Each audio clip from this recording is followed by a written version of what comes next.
عزیز دوستوں، بزرگوں اور بھائیوں،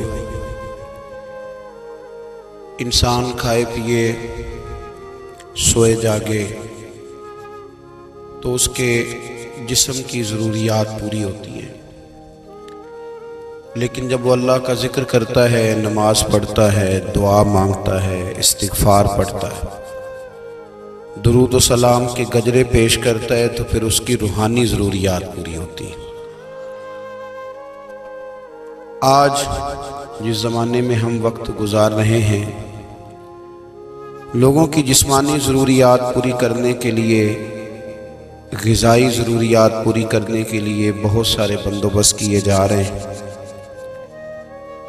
لیکن جتنا لوگ اپنی ظاہری ضروریات میں خود کفیل ہوتے جا رہے ہیں، اتنا ہی زیادہ وہ روحانی طور پر کمزور ہوتے جا رہے ہیں۔ گھنٹوں بیٹھ کر گپ شپ کرنے والے لوگوں کے لیے تھوڑی دیر بھی ذکر الہی کرنا مشکل ہو جاتا ہے۔ لمبی چوڑی باتیں کرنے والے، لمبے چوڑے دلائل دینے والے لوگ اور سمجھدار لوگ اور سیانے لوگ عبادت کے معاملے میں سستی کرتے ہیں، عمل کے مسئلے میں کمزور ہو جاتے ہیں۔ تسبیحات کرنا، وظائف پڑھنا، درود و سلام پڑھنا، کم بولنا، سچی بات کرنا، صبر سے رہنا، شکر کو اپنانا، قناعت اختیار کرنا، حسد، بغض، عداوت سے بچنا، یہ لوگوں کے لیے مشکل ہو جاتا ہے۔ پھر اس کا نقصان یہ ہے کہ معاشرہ ایک عجیب سی بے سکونی اور بے قراری کا شکار ہے۔ جیب میں بہت زیادہ پیسے رکھنے والا، خوش شکل نظر آنے والا، پیٹ بھر کے روٹی کھانے والا شخص بھی ڈھونڈتا پھرتا ہے کہ آخر میں پریشان ہوں کیوں۔ آپ انسانیت کی تاریخ پڑھیں گے تو آپ کو معلوم ہوگا کہ انسان نے کبھی پتھر کی پوجا کی، کبھی معاذ اللہ چاند سورج کی، درختوں کی، بتوں کی پوجا کی۔ معاذ اللہ یہ غلط ڈائریکشن پہ تو چڑھ گیا، لیکن ایسا نہیں ہے کہ کوئی بندہ دنیا میں آیا ہو اور کسی کی اس نے عبادت نہ کی ہو۔ اس لیے کہ اللہ تبارک و تعالیٰ نے جس طرح ہمارے جسم میں کھانے کی طلب رکھی ہے، پینے کی طلب رکھی ہے، سونے کی طلب رکھی ہے، اسی طرح اللہ تعالیٰ نے عبادت کے لیے طلب رکھی ہے جسم میں۔ یہ تو ہوا کہ انسان گمراہ ہو گیا، غلط رستوں پہ چل نکلا، اس نے جھوٹے معبودوں کی طرف معاذ اللہ توجہ کر لی، لیکن وہ کسی نہ کسی کے سامنے جھکتا رہا، کیونکہ اس کے وجود میں طلب تھی، شوق تھا اسے کہ وہ عبادت کرے۔ اللہ تبارک و تعالی جب مسلمان کو توفیق دے اور اللہ کی بارگاہ کی جانب وہ رجوع کرے، تو پھر اس کا رویہ یہ ہونا چاہیے کہ اس کی توجہ ہو اللہ کی جانب۔ ہمارے ہاں تسبیحات پڑھ لی جاتی ہیں اگر کبھی موقع ملے، لیکن وہ خاص انہماک، وہ خاص شوق، وہ خاص ذوق اللہ تبارک و تعالیٰ کی عبادت کا، ایک ہوتا ہے نماز پڑھنا، ایک ہوتا ہے اہتمام کے ساتھ نماز پڑھنا، یعنی ذرا وقت پہ اٹھنا، ذرا صحیح کر کے وضو کرنا، ذرا شوق سے مصلی بچھانا۔ ایک ہوتا ہے تسبیح پڑھ لینا، اور ایک ہوتا ہے ذرا تھوڑا سا شوق کے ساتھ اللہ کو یاد کرنا۔ آپ کبھی جو میں نے آیت کریمہ پڑھی، اس کی آپ شان نزول دیکھیں۔ نبی کریم صلی اللہ تعالی علیہ وسلم کے کچھ صحابہ اللہ کی محبت کے شوق میں حضور کی بارگاہ میں حاضر ہوئے، اور انہوں نے آ کے عرض پتہ کیا کیا؟ عرض کرنے لگے، یا رسول اللہ صلی اللہ تعالی علیہ وسلم، سالوں بیت گئے ہیں سجدے کرتے ہوئے، حضور سالوں بیت گئے ہیں تسبیح پڑھتے ہوئے، سالوں بیت گئے کہتے ہوئے کہ سبحان اللہ وہ پاک ہے، ہمیں سالوں بیت گئے یہ کہتے ہوئے کہ اللہ اکبر وہی سب سے بڑا ہے، سالوں بیت گئے کہتے ہوئے کہ الحمدللہ ساری تعریفیں اللہ کے لیے سالوں بیت گئے، اس کی تسبیح کرتے، تحلیل کرتے، تکبیر کہتے، حضور اب نہ ہمارا اپنے رب سے ملنے کو جی چاہتا ہے۔ کبھی اے حقیقت منتظر نظر آ نہ لباس مجاز میں، لاکھوں سجدے تڑپ رہے ہیں میری جبین نیاز میں۔ اور اقبال کہنے لگے کہ تیرے عشق کی انتہا چاہتا ہوں، تو میری سادگی دیکھ کیا چاہتا ہوں، میرا ذرا سا تو دل ہے مگر شوخ اتنا، میں وہی لن ترانی سنا چاہتا ہوں۔ میرا بھی دل کرتا ہے کہ اللہ میں تجھے کہوں، میں تجھے دیکھنا چاہتا ہوں، جس طرح حضرت موسیٰ کلیم علیہ السلام نے کہا تھا، اور تو مجھے کہے کہ لن ترانی، تو نہیں دیکھ سکتا، ذرا سا تو دل ہے مگر شوخ اتنا، میں بھی وہی لن ترانی سنا چاہتا ہوں۔ پھر کہنے لگے بھری بزم میں راز کی بات کہہ دی، بڑا بے ادب ہوں سزا چاہتا ہوں۔ دیکھو سب لوگوں کے بیچ ہی میں نے یہ کہہ دیا۔ میرے عزیز صحابہ نہ شوق میں، کتنے سارے لوگ ہیں آپ، کتنی ماشاءاللہ بڑی تعداد میں آپ آئیں، ہم بھی کبھی اس شوق میں گئے ہیں کہ ہمارے رب کو دیکھنے کو دل چاہتا ہے، ہمارا جی چاہے وہ کبھی ہمیں ملے، ہم کبھی اس کی زیارت کریں، اس کی بارگاہ کرم میں ہم حاضر ہوں۔ صحابہ نے عرض کیا یا رسول اللہ صلی اللہ تعالی علیہ وسلم ہمارا رب کہاں ہے؟ ہمارا نا اپنے رب کو دیکھنے کو جی چاہتا ہے۔ جب صحابہ نے یہ عرض کیا تو اللہ نے قرآن مجید نازل کیا، فرمایا وَإِذَا سَأَلَكَ عِبَادِي عَنِّي فَإِنِّي قَرِيبٌ، محبوب جب میرے بندے آپ کی بارگاہ میں آ کے میرے بارے میں پوچھیں نا تو ان سے کہہ دینا میں ان کے قریب ہی ہوں، قریب ہی ہوں۔ دلیل کیا ہے؟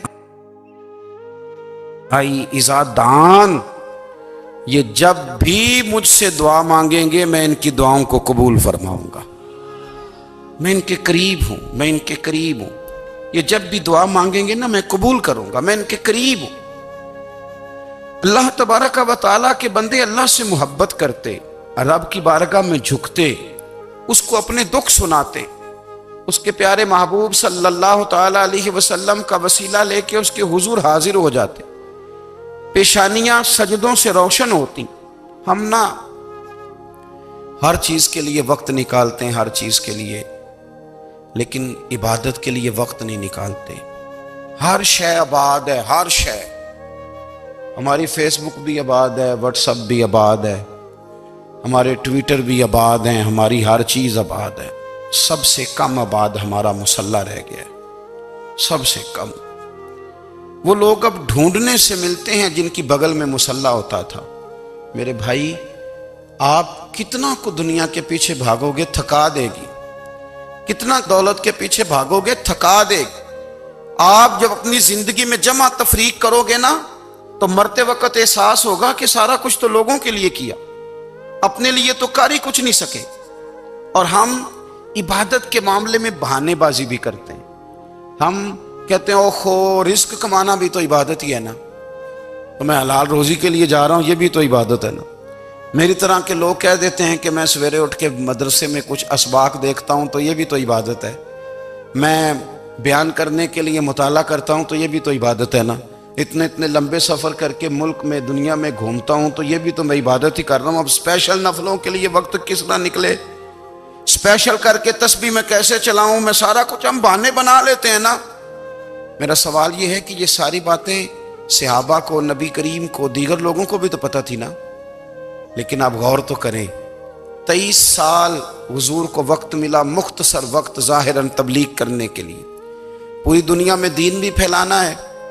گھر میں 11 ازواج ہے، 4 بیٹیاں ہیں، ان کی اولادیں، سارے کام کاج بھی دیکھنے، لیکن سیدہ طیبہ طاہرہ حضرت عائشہ صدیقہ رضی اللہ تعالیٰ عنہ فرماتی ہیں سارا دن تبلیغ کرتے، ہر غلام کے دکھ سنتے، گھر میں آتے تو اپنے گھر والوں کا خیال کرتے، کام میں ہمارا ہاتھ بٹاتے۔ قربان جاؤں، کہتی ہیں زمانہ سارا سو جاتا لیکن آمنہ کے لال مصلی بچھا لیتے۔ دنیا سو گئی، ساری سب سو گئے، جو خدام تھے، وہ جو غلام تھے وہ سو گئے۔ صحیح مسلم نے لفظ ملیں گے سیدہ پاک فرماتی ہیں او میرے نبی کے غلاموں، میں نے یہ رنگ بھی دیکھا ہے کہ حضور نے اتنا کھڑے رہے، اتنا قیام کیا کہ مقدس پیروں میں ورم آ گئے، سوج گئے پیر، اتنے بڑے۔ دل پہ ہاتھ رکھ کے نہیں بتا سکتا کہ میرے کبھی نماز میں پیر سوج گئے، کوئی نہیں بتا سکتا۔ بچوں کی روٹی کماتے تھک گئے بات الگ ہے، ہم سیر کرنے گئے تو تھک گئے بات الگ ہے، لیکن عبادت میں یہ بھی تو مسلم شریف ہے نا، یہ بھی تو دین ہے نا، یہ بھی تو حضور کی سنت ہے، یہ بھی تو وہ چیز ہے جو کریم کی آنکھوں کی ٹھنڈک ہے۔ سیدہ فرماتی ہیں پیروں میں ورم آ گئے، اور ساری رات ہی حضور نے نماز پڑھی اور ایک ہی آیت بار بار دہرائی۔ مسجد نبوی میں بلال حبشی نے فجر کی اذان دے دی اور حضور ابھی مصلی پہ تھے، کریم فارغ ہوئے۔ میں نے عرض کی یا رسول اللہ صلی اللہ علیہ وسلم، آپ کے تو صدقے اللہ اگلے پچھلوں کے گناہ معاف کرے گا، تو آپ اتنی آہوزاری کیوں فرماتے ہیں؟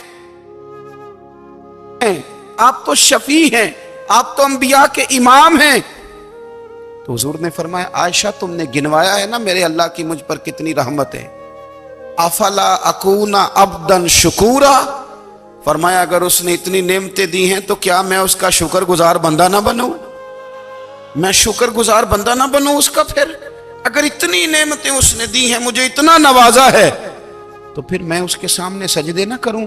او میرے بھائی، بڑے قابل فخر لوگ ہیں ہم کہ ہم نبی پاک کے غلام ہیں، ہم قابل فخر ہیں کہ نبی کریم کے غلام ہیں۔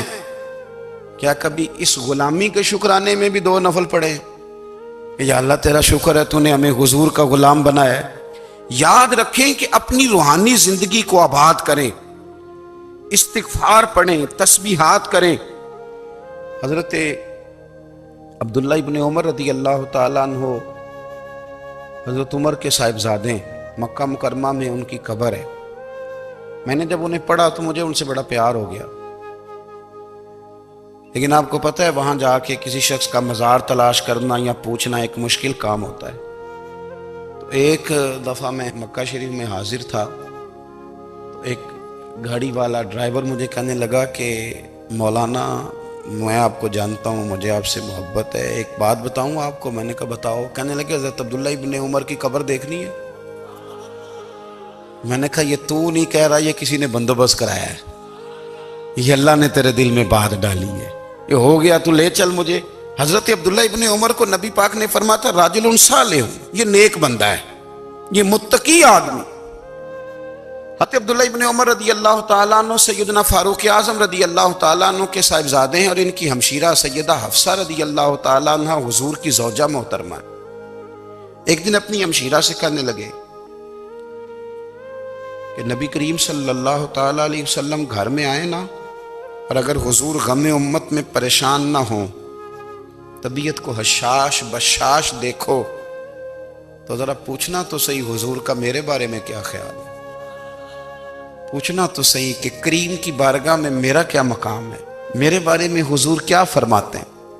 اب بہن کو کام بتائے، اور بتائے بھی بھائی، اور پھر بہن وہ کام نہ کرے، یہ تاریخ میں ہوتا نہیں۔ حضرت عمر فاروق رضی اللہ تعالیٰ عنہ کی صاحبزادی ام المومنین رضی اللہ تعالیٰ عنہ فرماتی ہیں کہ میں تو بس منتظر تھی، انہوں نے تو کہا تھا نا کہ اگر تم حشاش بشاش دیکھو تو بات کرنا، لیکن حضور تشریف لائے، میری باری تھی، میرے گھر تشریف لائے، کھانا پیش کیا تو فوراً میں نے عرض کی حضور ایک بات پوچھنی تھی۔ حضور نے فرمایا پوچھئے۔ میں نے عرض کی حضور میرے بھائی عبداللہ ابن عمر کے بارے میں آپ کا کیا خیال ہے؟ نوجوانوں میری بات پہ غور کرنا، میرے بھائی کے بارے میں آپ کا کیا خیال ہے؟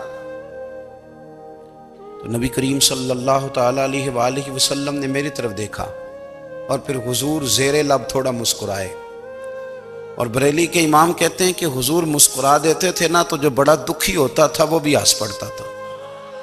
اب سوال پیدا ہوتا تھا کہ پھر تو اس مسکراہٹ کے لیے انتظار کرنا پڑتا ہوگا کئی مہینے کہ حضور مسکرائیں تو رونے والے ہنسیں، تو اعلیٰ حضرت فرماتے نہیں، انتظار نہیں کرنا پڑتا، یہ مسکراتے رہنا تو حضور کی عادت ہے۔ جس کی تسکین سے روتے ہوئے ہنس پڑے، اس تبسم کی عادت پہ لاکھوں سلام۔ یعنی یہ تو عادت ہے حضور کی مسکراتے رہنا، اس کے لیے انتظار نہیں کرنا پڑتا۔ بھائیو آپ خیال رکھیں گے، غور کریں گے، حضرت عبداللہ ابن عمر رضی اللہ تعالیٰ عنہ کے بارے میں پوچھا تو سیدہ فرماتی ہیں کہ نبی کریم صلی اللہ تعالیٰ علیہ وسلم نہ زیر لب مسکرائے اور فرمایا حفصہ تیرا بھائی ہے تو اچھا، لیکن میں نے سنا ہے کہ عشاء کی نماز پڑھتا ہے تو فجر تک سویا ہی رہتا ہے۔ او نوجوانوں، 10 بجے تک سونے کی بات نہیں ہوئی، 9 بجے تک سونے کی بات نہیں ہوئی، 11 بجے اٹھنے کی بات نہیں۔ حضور فرمانے لگے میں نے سنا ہے کہ عشاء کی نماز پڑھ کے سو جاتا ہے اور فجر تک سویا ہی رہتا ہے، اسے چاہیے کہ تہجد کے وقت اٹھا کرے، اللہ کی بارگاہ میں حاضر ہوا کرے، آہوزاری کرے، سجدے کرے، عبادت کرے، اٹھتا ہے اور فجر میں جا کے اٹھتا ہے۔ حضرت جناب حفصہ رضی اللہ تعالیٰ عنہ کہتی ہے میں نے جناب عبداللہ ابن عمر کو پیغام دیا اور میں نے کہا میرے جوان بھائی سن، نبی پاک نے فرمایا ہے تو اچھا پر تہجد میں نہیں اٹھتا، نفل نہیں پڑھتا۔ او میری ملت کے جوانوں، مزہ نہیں آ جاتا جب ساری دنیا سوئی ہو، ساری دنیا، اور بستر بھی گرم ہو اور نیند بھی پورا غلبہ کر رہی ہو، اور اچانک گھنٹی بجے دماغ میں، آنکھ کھلے، گھڑی پہ نظر پڑے، 3:30 4 بجے کا پیغام گھڑی بتائے، اور کوئی چڑھتی جوانی والا اٹھ کے وضو کرے، اور جب وہ مصلی کھول کے بچھائے تو مدینے والے محبوب کہتے ہیں کہ ہر نماز پہ رب ثواب دیتا ہے، اور جو اٹھ کے تہجد کی نماز پڑھے اسے دیکھ کے تو رب مسکراتا ہے، جو اس کی شان کے لائق ہے، جو اس کی شان کے لائق، وہ مسکراتا ہے، خوش ہوتا ہے کہ میرا بندہ تہجد میں اٹھ گیا، وہ مسکراتا ہے۔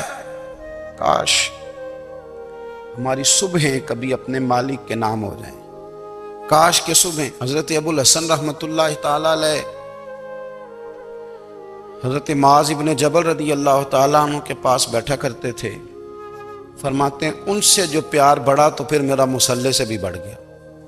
تابعی ہیں، فرماتے ہیں صحابی رسول سے محبت ہوئی تو ذکر سے بھی ہو گئی، پھر درود شریف سے بھی ہو گئی، محبت ان سے بڑھی تو پھر اللہ نے مسجد کا پیار بھی بڑھا دیا۔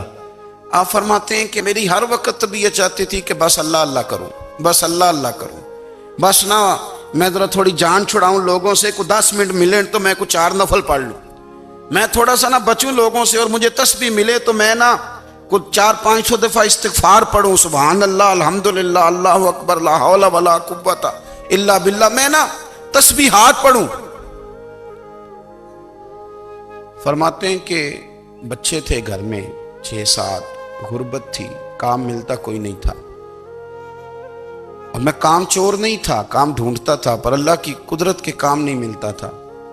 فرماتے ہیں کہ میں نے ایک دن اپنی اہلیہ سے کہا کہ آج میں پھر جاتا ہوں کام ڈھونڈنے، تو میری بیوی بڑی فرما بردار تھی، پر اس دن نہ غربت کے ہاتھوں تنگ آ کے کہنے لگی آج نانا کوئی تو چیز لے کے آیا، تو مجھ سے بچوں کی بھوک نہیں دیکھی جاتی، یہ سب روگاں دا روگ محمد جس دا نام غریبی، کنڈ بلا کے لنگ جاندے نہیں دوست یار قریبی، آج نہ کچھ لے کے آیا تو میں بچے لے کے میکے چلی جاؤں گی۔ شیخ فرماتے ہیں کہ میں بڑا پریشان گھر سے نکلا، پر میں نے صبح سے لے کے زور تک کام ڈھونڈا، کام ملا کوئی نہیں، تو میرے دل میں خیال آیا چلو کام نہیں ملتا تو اللہ اللہ تو کرے نا، چلو بندوں کی مزدوری نہیں ملتی تو رب کریم کی عبادت ہی کرتے ہیں۔ فرماتے ہیں کہ میں نے نا فرات کے پانی سے وضو کیا، نہر کے، شدید دھوپ تھی، ساتھ ریت تھی اور ریت تپ رہی تھی، میں نے اپنا رومال وہیں مصلی کے طور پر بچھا لیا، اور فرماتے ہیں کہ زور سے لے کر عصر تک نماز پڑھی، دھوپ بھی پورے زور پہ، پر میرے سجدے کا ذوق بھی پورے زور پہ۔ فرماتے ہیں سورج بھی چمک رہا ہے اور رب کی عبادت کا ذوق بھی پورے زور پہ، میں سجدہ کروں تو پھر میرا اٹھانے کو جی نہ چاہے۔ میرے استاد لکھا کرتے تھے، یہ ان کا شعر ہے، وہ کہا کرتے تھے مجھے سوز دے، مجھے ساز دے، اور مجھے نیم شب کا نیاز دے، دم سجدہ خود کو میں توڑ دوں، مجھے ایسا ذوق نماز دے، اور میں تیری بہار کا پھول ہوں، میں کھلا بھی ہوں تو تیرے لیے، مجھے میری شاخ سے توڑ لے، مجھے اپنی زلف کا ناز دے۔ بھائی فرماتے ہیں کہ عصر تک میں نے نفل پڑھے، دل ڈھلنے لگا، عصر کی نماز پڑھی اور میں وہاں سے چلا۔ اب میں جب نکلنے لگا تو دل میں خیال آیا کہ چھوٹی چھوٹی دیواریں ہیں گھر کی، بغیر کچھ لیے جاؤں گا تو بیوی دور سے دیکھے گی تو شور کرے گی کہ پھر خالی ہاتھ آ گیا ہے۔ کہتے میں نے اپنے اسی رومال میں جس پہ میں نے نماز پڑھی تھی نا، رومال میں کی آخی دے پنجابی جو صافہ کہتے ہیں، اسی میں نا میں نے کچھ ریت بھر لی کہ وہ دور سے دیکھے گی تو سمجھے گی کچھ لے کے آیا ہے، چلو جا کے اسے بتا دوں گا کہ آج پھر مزدوری نہیں ملی۔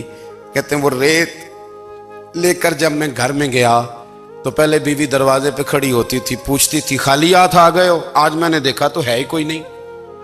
فرماتے ہیں میں اندر داخل ہوا، سلام لیے، کونے میں میں نے وہ رومال رکھ دیا اور میں نے آواز دی کہ بھلی مانس کہاں ہو؟ تو وہ کہنے لگی آپ منہ ہاتھ دھو لیں، میں روٹی لے کے آئی۔ میں نے کہا روٹی کہاں سے آ گئی؟ یہاں تو کئی دنوں کے فاقے، تو کئی دنوں کی غربت ہے، یہاں تو اس گھر میں تو فقیری ہے۔ فرماتے ہیں کہ وہ روٹی لے کے آئی اور اس وقت کی جو موجودہ نعمتیں تھیں، سمجھ لیں سلاد، اچار، ہر چیز ساتھ لائی۔ میں نے کہا کہ بچے کہاں گئے؟ کہنے لگی وہ کھانا کھا کے کھیلنے گئے، آپ کھانا کھا لیں آ جاتے۔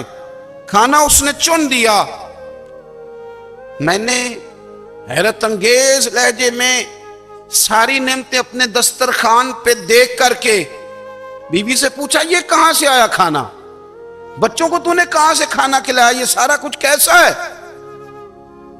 کہنے لگی پتہ نہیں آج آپ کس کریم کی مزدوری کرنے چلے گئے تھے، پتہ نہیں کس کریم کی، میرے گھر میں تو اتنی نعمتیں آئی ہیں کہ مجھ سے سنبھالی نہیں جا رہی، اتنا اناج ہے، اتنا گندم ہے، کس کریم کے دروازے آج چلے گئے تھے؟ یہ کہتے کہتے وہ اٹھی اور اٹھ کر کے کہنے لگی پہلے ہی بڑا کچھ آیا تھا، اب کیا لے آئے ہو؟ اور جا کر کے نا اس نے وہ ریت والا رومال کھولا، کہنے لگے میں تو لے کے آیا تھا ریت، تو میرے رب نے اسے بھی سونے اور ہیرے بنا دیا تھا۔ جب آپ کی توجہ اللہ کی جانب، میرے نبی پاک صلی اللہ تعالی علیہ وسلم نے فرمایا ہر چیز اپنے رب سے مانگ، ہر چیز مانگ، ہر چیز مانگ۔ یا رسول اللہ کیا کچھ؟ میرے محبوب نے فرمایا تیرے گھر میں نمک بھی ختم ہو جائے تو وہ بھی اپنے رب سے مانگا کر، تو مانگنا وہ تجھے دے گا، تو اس کی بارگاہ میں کشکول طلب دراز تو کرنا۔ اور ترمذی شریف میں عجیب لفظ ہیں، رسول کائنات نے فرمایا، رب کریم فرماتا ہے جب میرا بندہ ہاتھ اٹھاتا ہے نا تو مجھے حیا آتی ہے کہ میں خالی کیسے لوٹا دوں اس کے، اتنے بڑے بادشاہ کی بارگاہ میں۔ او بھائی لوگوں سے عزتیں تلاش کرتے ہو تو وہ کیا تمہیں عزت دیں گے؟ وہ تو کل اچھا کہتے ہیں پرسوں برا کہنے لگ جاتے ہیں۔ لوگوں کے سامنے گڈ بک میں آنا چاہو گے تو وہ تو سویرے تمہارے بارے میں کچھ کہیں گے، شام کچھ اور کہیں گے۔ اپنی روحانی زندگی آباد کریں، اپنے مسلح کو وقت دیں اور دنیا سے چھپ کر، اس موبائل کو بند کر کے اور اپنے آپ سے بھی چھپ کے اور تنہا ہو کے چھپا کے سارا کچھ اپنے آنسو اپنے رب کی بارگاہ میں پیش کریں، اس کے حضور حاضری دیں۔ سنو نا ترمذی کی حدیث اور اسے یاد رکھنا، نبی پاک علیہ السلام نے فرمایا اپنے دکھ لوگوں کے سامنے نہ بیان کرنا، سیٹھوں نوابوں کو نہ بتاتے پھرنا، دنیا داروں کے سامنے جا کے نہ رونا کہ میں تکلیف میں ہوں۔ اور میں اگر دنیا داروں کو دکھ بتاؤ گے رب تمہیں کبھی غنی نہیں کرے گا۔ اور لوگ ہیں کہ الٹا مذاق اڑائیں گے آپ کی، جس سے بڑی پکی یاری ہے نا، پکی، وہ تب تک پکی ہے جب تک آپ نے 50,000 مانگا نہیں، اور جس وقت آپ نے کہہ دیا کہ میں مجبور ہوں میری مدد کر تو پھر ختم ہو گئی دوستی۔ لوگوں کے تعلقات آپ کے ساتھ تب تک ہیں جب تک آپ ان سے کوئی ضرورت وابستہ نہیں کرتے۔ کریم محبوب فرمانے لگے بندوں کے سامنے دکھ نہ بیان کرنا، اللہ تجھے کبھی غنی نہیں کرے گا۔ تو اپنے دکھ اپنے رب کو بتا، تو دعائیں مانگ، تو اس کی بارگاہ میں حاضر ہو، تو اس کے حضور عرض کر۔ فرمایا اپنے دکھ اپنے رب کو بتا، وہ جلدی کرے یا دیر سے کرے تجھے ساری دنیا سے بے نیاز کر دے گا، تجھے کسی کا محتاج نہیں رہنے دے گا۔ اپنے مسلح کو، اپنی دعاؤں، ایک بزرگ فرماتے ہیں میں نے دعا مانگنے کا طریقہ اپنی بیوی سے سیکھا، دعا مانگنے کا طریقہ اپنی، سیکھنے والے تو اپنے بچوں سے بھی سیکھ لیتے ہیں، سیکھنے والے تو ہر ایک سے سیکھتے ہیں۔ وہ کہتے ہیں میں نے دعا مانگنے کا سلیقہ اپنی بیوی سے سیکھا ہے، حضرت وہ کس طرح؟ فرمانے لگے میری بیوی نے نا مجھے کوئی کام بتایا، کچھ پیسوں کی ضرورت کے لیے کہا، تو میں نے اسے کہا کہ بھئی ابھی میرے پاس نہیں ہے، کچھ دنوں میں آتے ہیں تو میں دے دوں گا۔ عورتوں کی عادت ہوتی ہے، وہ بار بار یاد کراتی ہیں۔ 2-4 دنوں کے بعد پھر اس نے کہا حضرت وہ میں نے کہا تھا کچھ پیسے، میں نے اسے کہا کہ ابھی میرے پاس نہیں ہے، کچھ دنوں میں ملتے ہیں تو میں تمہیں دے دوں گا۔ اس نے کچھ دنوں کے بعد پھر کہا حضور وہ میں نے کچھ پیسے کہے تھے۔ فرماتے میں نے ڈانٹ دیا، میں نے کہا کہ کیا تو روز مجھے شرمندہ کرتی ہے، کہا نا میرے پاس نہیں ہے، ہوں گے تو دے دوں گا، تو روز یاد کراتی ہے۔ فرماتے ہیں اس نے پہلے تو میری ڈانٹ کو سہا، پھر میرے سخت جملوں نے اس کی آنکھوں میں آنسو پیدا کر دیے، پھر اس نے اپنے آنچل میں اپنے اس دکھ کو سمیٹا، اور پھر اس نے ایک جملہ کہا تو میں رو پڑا، اور مجھے اپنے رب سے مانگنے کا طریقہ آ گیا۔ مجھے کہنے لگی حضرت جی آپ نے ڈانٹ دیا، میں نے سہ لیا، پر آپ ہی میرے شوہر ہیں، بتائیں نا آپ سے نہ کہوں تو میں کس سے جا کے کہوں۔ فرماتے ہیں میں رو پڑا، اور میں کھل کے رویا، اور میں تڑپ کے رویا، اور پھر میری سسکیاں بند گئیں۔ تو مجھے کہنے لگی آپ کو کیا ہوا؟ میں نے کہا مجھے بھی دعا مانگنی آ گئی ہے، جب میں اسے کہوں گا نا اللہ تو ہی میرا رب ہے، میں تجھ سے نہ کہوں تو میں کس سے جا کے کہوں؟ میں کیوں کسی بندے سے سوال کروں؟ میں کیوں کسی دنیا دار سے کہوں؟ میں تیرے بندوں کا، نیک بندوں کا وسیلہ لے کے، تیرے محبوب کی غلامی لے کے تیری بارگاہ میں آیا، تجھ سے نہ مانگوں تو کس سے مانگوں؟ سمجھ آ گئی ہے، جب میں اس رنگ میں مانگوں گا تو پھر رب میرے اوپر بڑا ہی فضل فرمائے گا، وہ میرے اوپر بڑی رحمت کرے گا، وہ میرے لیے آسانیاں کرے۔ عزیز دوستو، ہم اس طرح کرنے لگ گئے ہیں کہ ہم نے نا اپنے تعلقات پر اعتماد کرنا شروع کر دیا ہے۔ میرے تعلقات بہت ہیں، ہم نے اپنی دولت پر اعتماد کرنا شروع کر دیا، میرے پاس دولت بہت ہے۔ ہم نے اپنے علم پر، اپنی شہرت پر اعتماد کرنا شروع کر دیا ہے کہ میرے پاس فلاں چیز بہت ہے۔ یاد رکھنا، جب بے نیاز اپنی صفت بے نیازی دکھاتا ہے تو بڑی بڑی دولتوں والے مجبور نظر آتے ہیں۔ بھائیو، جب انسان کا رشتہ اپنے مالک کے ساتھ ہوتا ہے پھر تو غم بھی کچھ نہیں کہتے، پریشانیاں بھی کچھ نہیں کہتی، پھر تو زندگی صبر والی، پھر تو زندگی توکل والی، پھر تو زندگی بھروسے والی، پھر انسان اپنے آپ کو رسوا نہیں کرتا۔ دنیا داروں سے امیدیں اس کی ختم ہو جاتی، امیدیں اللہ رسول سے لگا لیتا ہے، مضبوط ہو جاتا ہے، مضبوط، طاقتور ہو جاتا ہے، خوددار ہو جاتا ہے، باوقار باعزت ہو جاتا ہے۔ حضرت بہلول دانا رحمت اللہ علیہ بیٹھے تھے تو ہارون رشید حج کر کے آ رہا تھا، تو رستے میں حضرت شیخ سے ملاقات ہو گئی، تو السلام علیکم کے بعد کہنے لگا حضور کوئی حکم ہو تو بتائیے گا۔ تو حضرت بہلول دانا فرمانے لگے تیرا رب کون ہے؟ اس نے کہا اللہ۔ تو فرمایا میرا کون ہے؟ کہا اللہ۔ فرمانے لگے تو بڑا ہی بیوقوف ہے، کیا تو یہ سمجھتا ہے کہ رب ہارون رشید کو تو دے گا اور بہلول دانا کو بھول جائے گا؟ تیرا بھی وہی رب ہے، میرا بھی وہی رب ہے، اس نے اگر تجھے دے کے آزمایا ہے تو ہو سکتا ہے مجھے نہ دے کے آزما رہا ہو، جب اس کی حکمت کے تقاضے ہوں گے تو عطا کرے گا اور دے گا، تو جا اپنا کام کر۔ بھائی، اپنی روحانی زندگی، اپنی عبادات، اپنے وظائف، اپنے روزمرہ کے معاملات، اپنی دعائیں، اپنا استغفار، دیکھو کوئی مشکل کام تو نہیں، 2 رکوع ہیں سورہ واقعہ کے اگر رات کو پڑھ لی جائے تو۔ میں کس طرح یہ بات بیان کروں کہ تعویذ بانٹنا آسان ہے اور وظیفہ بتانا مشکل ہے۔ سارا دن تعویذ بانٹیں تو لوگ لینے کو تیار ہیں، اور اگر آپ وظیفہ بتائیں تو کہتے ہیں تو مشکل کام ہے۔ او خدا کے بندے، اگر آپ کا تعلق قرآن پاک کے ساتھ مضبوط ہو، قرآن پاک کے ساتھ اگر آپ کا رشتہ ہو، لوگ سفارشیں ڈھونڈتے ہیں نا دنیا میں، کوئی تعلق مل جائے تو میرا کام ہو جائے، دنیا میں اتنا مشکل معاملہ ہے، آخرت میں مجھے بتائیے گا کتنا مشکل معاملہ ہوگا۔ میرے نبی پاک صلی اللہ تعالی علیہ وسلم نے فرمایا جو لوگ سورہ ملک پڑھا کرتے تھے نا، سورہ ملک، یہ سورت ملک قیامت میں ان کی سفارش کرے گی، اور اس طرح کرے گی کہ کہے گی اے اللہ یہاں اس بندے کو جنت میں داخل کر دے یا مجھے قرآن پاک سے علیحدہ کر دے، تو رب فرمائے گا جا اس کا دامن تھام کے اسے جنت تک پہنچایا۔ آپ بات کو سمجھیں، جب آپ کے تعلقات اپنے معاملات کے ساتھ مضبوط ہوں گے، یہ نبی کریم نے وعدہ کیا ہے کہ تو سورت واقعہ پڑھ تیرے گھر میں فاقہ نہیں آئے، حضرت عبداللہ ابن مسعود رضی اللہ تعالیٰ عنہ بیمار تھے تو حضرت عثمان غنی رضی اللہ تعالیٰ عنہ تیمارداری کے لیے تشریف لے گئے اور جا کر کے کہا کہ آپ بڑے بیمار ہیں، آپ کی بیٹیاں زیادہ ہیں، میں چاہتا ہوں کہ خزانے میں سے کچھ مدد کروں۔ تو سیدنا عبداللہ ابن مسعود رضی اللہ تعالیٰ عنہ اٹھ کے بیٹھ گئے اور کہنے لگے امیر المومنین، اللہ آپ کو میری طرف سے، میری بیٹیوں کی طرف سے بہتر صلہ دے، میری بیٹیوں کو کسی خزانے کی ضرورت نہیں، میں نے انہیں خزانہ دے دیا ہے۔ کہا جناب آپ نے کون سا خزانہ دیا ہے، میں آپ کے مالی معاملات کو جانتا ہوں۔ تو فرمانے لگے امیر المومنین، میرے نبی کریم نے فرمایا ہے جو سورت واقعہ پڑھے اسے کبھی فاقہ نہیں آتا، میں نے بیٹیوں کو یاد کرا دی ہے، یہ خزانہ میں نے انہیں دے دیا ہے۔ وہ سارے والدین سنیں جو بیٹیوں کے لیے پریشان رہتے ہیں۔ حضرت عبداللہ ابن مسعود نصیحت کر رہے ہیں، فرمانے لگے میں نے سورت واقعہ یاد بھی کرا دی ہے، پڑھنے کی عادت بھی ڈال دی ہے۔ حضور نے فرمایا ہے جو سورت واقعہ پڑھے اسے فاقہ نہیں آتا۔ کہنے لگے چاند تو اپنی جگہ چھوڑ سکتا ہے، سورج گر سکتا ہے، تارے ٹوٹ سکتے ہیں، پر مدینے والے رسول کی بات غلط نہیں ہو سکتی۔ حضور نے فرمایا فاقہ نہیں آئے گا تو انشاءاللہ کبھی بھی نہیں آئے گا۔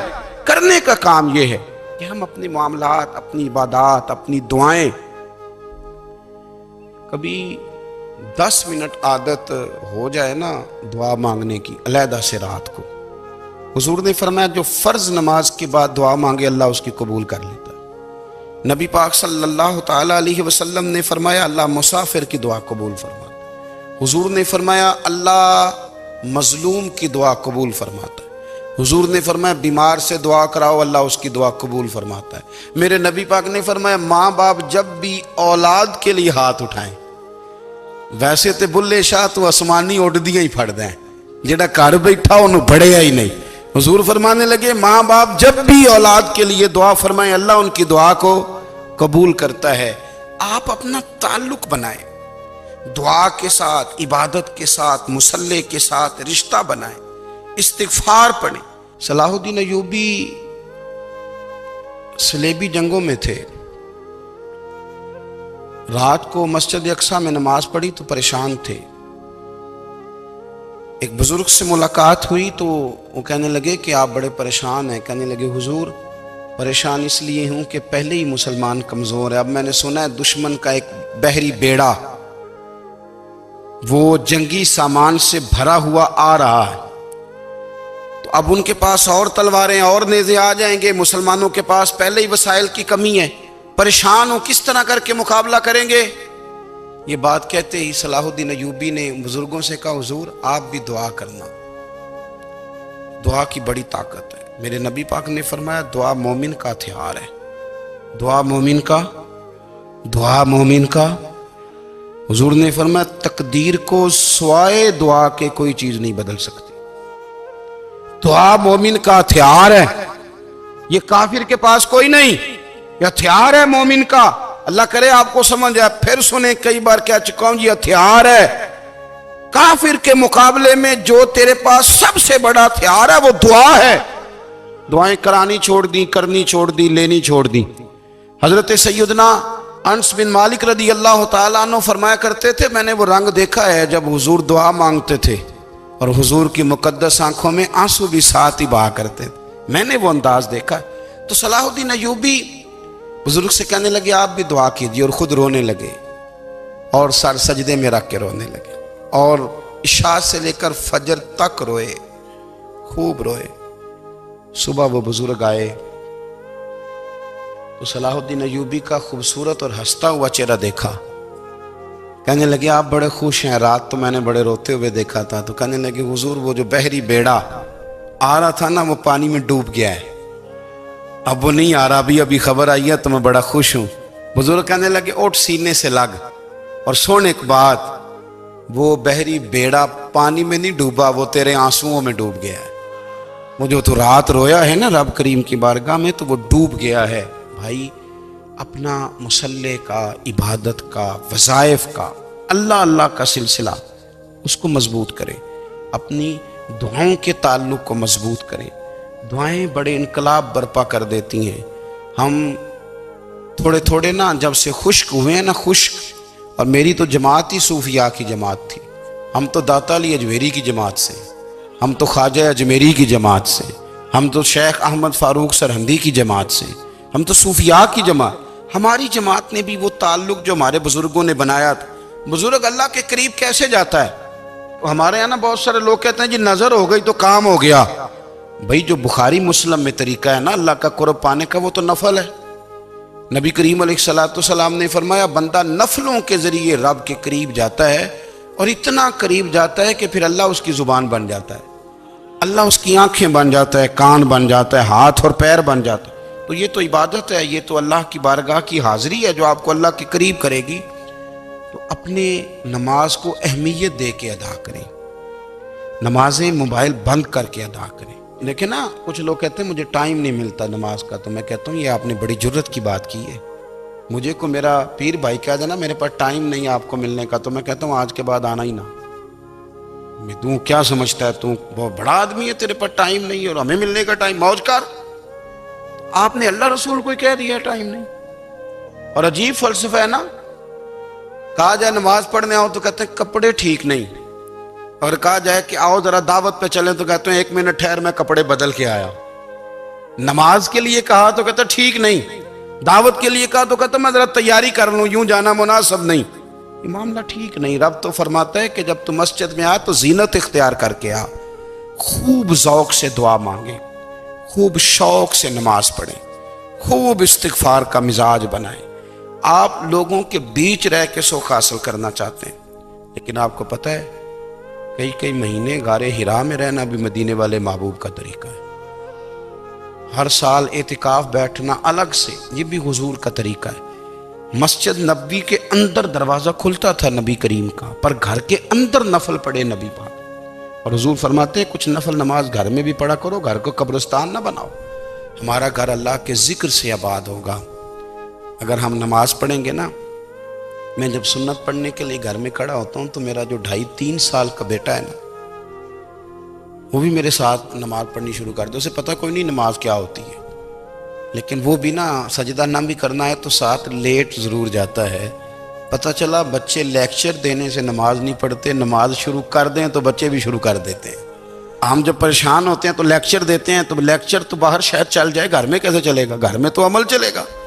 تو میرے عزیز، آج کے اس روحانی اجتماع میں ہمارے دوستوں نے جو محنت کی، ہم نے بار بار اپنی نیت سے پوچھا خدا ہمیں معاف کرے اگر کوئی ذاتی شہرت ہے، کوئی ہمارے ذاتی مفادات ہیں، رب ہمیں ہدایت دے۔